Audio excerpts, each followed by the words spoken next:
ल यहाँ नमस्कार, म हाम्रो बिनाराज दाईसँग चाहिँ नि आज हाम्रो यलम्बर सामुदायिक वनको कति एरिया पर्छ भनेर आएका थियौँ। यहाँबाट उता चाहिँ पूर्वतिर हिमाली सामुदायिक वनको छ, यो उकालो हामी फर्किन्छौँ।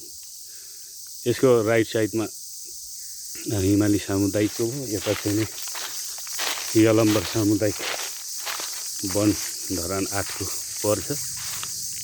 यो बिरुवाहरू र यलम्बर पार्कदेखि चाहिँ यो लगभग 40 मिनट जस्तो झन्डै तल हिँडेर आइपुग्नु पनि लाग्ने रहेछ। यो चाहिँ यहाँसम्म हामी आएका थियौँ, यहाँसम्म पर्ने रहेछ।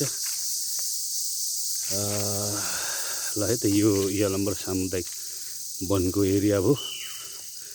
हाम्रो बिनाराज दाई हुनुहुन्छ अहिले हाम्रो यलम्बर सामुदायिक वन उपभोक्ता समूहको चाहिँ सचिव।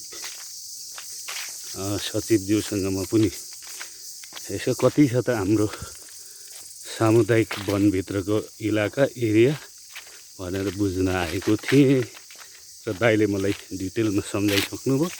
अब हामी फर्किँदैछौँ, लगभग 35-40 मिनटमा माथि पुग्छौँ होला। यो हस्, धन्यवाद।